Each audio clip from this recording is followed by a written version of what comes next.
What up, boys? Welcome back to another tier list video. Today we're going to be covering Clash Royale's most toxic cards. Now, of course, this entire tier list is subjective, and if you ask any other person, they'll give you an entirely different list of cards, but to me, these are the most toxic ones. And what I mean by toxic is, if they were strong, they would ruin the game or make the game feel unfun, either because of the concept of how they work, or just because there's no counterplay to them. I'll explain every single card as we go through, but yeah, let's get into it. So, the ranking we're actually going to do is on how toxic they are. So they're a meta toxic card, or they're a failure toxic card. So the least toxic ones at the bottom, the most toxic ones at the top. Now, Barbhut I think is a very good one to start with because I think it's just consistent. I think the reason it would be toxic is because it has so much health, it gives so much value, and it just denies an entire lane. Like, unless you're a certain type of deck, you can't really push into that Barbhut lane because your opponents can get so much value from the DPS of the Barbs or from the health of the Barbs on the counter attack. Another important side note here is I'm not judging these off power level. I know that Barbhut is trash right now.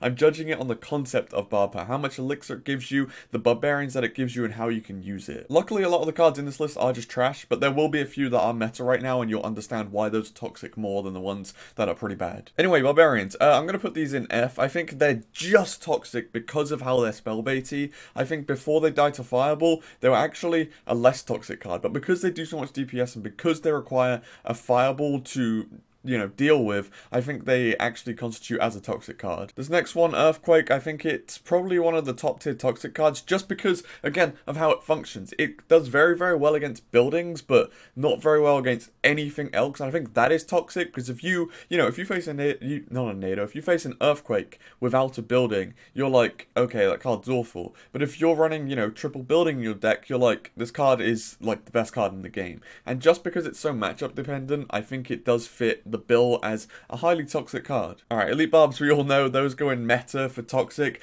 literally because they're a common. That is all. Just because they're a common and they're so easily overleveled and they're so quick, they're just like a common punish play, basically. They fit meta toxic card just because they are that good on ladder. And again, they're not good in tournament standards, but this is literally, I'm judging them on how toxic they are as a concept. If Hog Rider was a common card, he would definitely be in this list and definitely a meta toxic card, but luckily he's a rare. Freeze Spell, this one's very difficult actually. I want to put it with Earthquake, but I also want to put it in meta because there's zero counterplay to it. Your opponent plays it for 4 elixir. It's not even expensive, it's 4 elixir, and you have no counterplay to that. You just sort of have to go, alright, all of my stuff is frozen and now I wait or spend more elixir, so yeah, especially now that it does damage and it kills skeletons and stuff, it's more like versatile, so I think it goes in viable, but maybe subject to change. Giant Skeleton, I think people are going to disagree with me on, but I think there doesn't need to be a defensive tank in the game. So Giant Skeleton to me is just a big rocket that has health and moves around the board,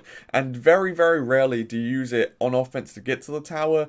It's more effective if you use it on defense to take out big pushes, like beatdown pushes, for example. For me, I want to put it here in viable, maybe? I don't know. Actually, I'm just going to put it in consistent. I do think it's less toxic than Barbhut, to be fair. Alright, Heal goes in viable as well. We sort of have all of the effect spells in viable at the moment, but I guess they all do similar roles, right? Heal is similar to Freeze in the way that it keeps your troops alive, and your opponent cannot counter it. They just have to sit there and accept it. So if Heal was a better card, we actually saw it be very, very toxic. Oh, maybe because of that, it might go up to meta. We saw it when Poison and Heal had that clash in the meta, and it was actually, yeah, I'm going to move it up, because if Heal was that strong again, I think it would, yeah, it's very, very toxic. Alright, sorry to everyone with eyes watching this video. I've just had to change the colours because it was triggering me how red was at the top. Minion Horde, I think can go in failure. I think it's the same concept as Barbarians, where it just baits out a spell. Yeah, I think they're just very, very similar to Barb, except they do fly, which makes them, resistant to Barbara and Log and stuff, so that one's more of a toughie. I'm gonna leave it there for now. Oh, good old Night Witch. Alright, so we had this one actually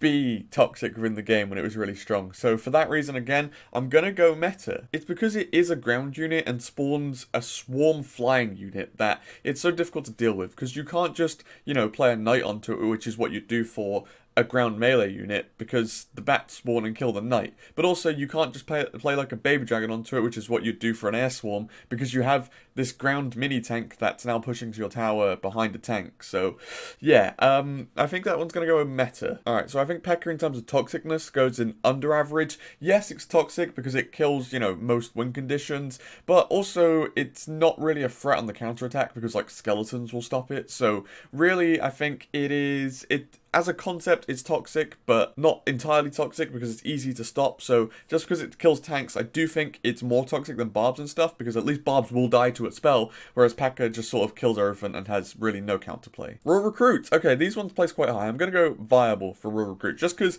they split into 2 lanes. And what counters in both lanes? Well, just Royal Recruits, really. Usually every other troop, you either have to wait until they come onto your side to pull them to the middle, or you have to push into them, which doesn't really work. So yeah, I think they go viable. Just as a concept, I made like an entire video on them. They are very, very toxic. Skeleton Army, literally the same as Barbarians, Minion Hordes. They're just a swarm that needs a spell to deal with, but it is entirely zap bait. I don't know. I think I'm going to leave it in failure, just because it's very, very similar to the concept of those other cards. Sparky, I'll explain Sparky after I place it. I want to put Sparky into consistent, yes. So my reasoning for that is, yes, it's very easy to stop because of how slow it hits, but I think it does the highest damage in the game, like, no competition. It used to be one of 2 units that did more damage than had health. It was Fire Spirits and Sparky, but then of course they nerfed it when they brought its hit speed down to 4 seconds maybe. But just because of that, it makes it so good on defense, and really, like, how can you counter it? You can zap it, but then it charges up again in 4 seconds to release that damage. You can rocket it, but then it has to be by the tower, or you're just getting an even trade.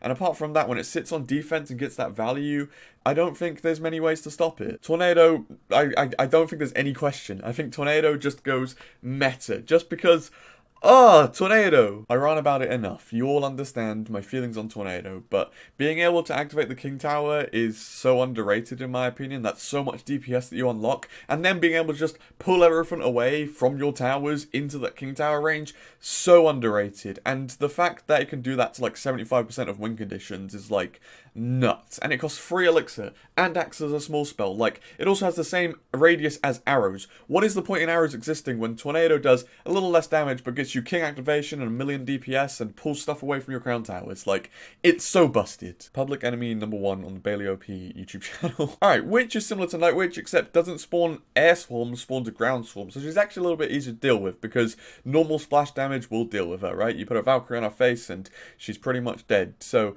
I do think Witch goes somewhere, I think it's under Night Witch for sure. I think it's maybe in this category here. I'm going to put Inconsistent because it does a very similar role to the ones Inconsistent in like lane denial and stuff like that. But it's not quite inviable because there is counterplay to it in the form of poison or splash units. Unlike Freeze, unlike Earthquake, unlike Royal Recruits, Witch does have counterplay. And finally, Zap Ease. I want to put Zap Ease in viable because they're not quite this toxic, but they are actually very toxic. The reasoning for that is because there's 3 of them. They issue a 0.5 second stun every 1.6 seconds. Timed perfectly, that's a 1.5 second stun every 1.6 seconds. And yes, the counter argument is, oh, but you know, they die to spells and that timing is almost impossible to get.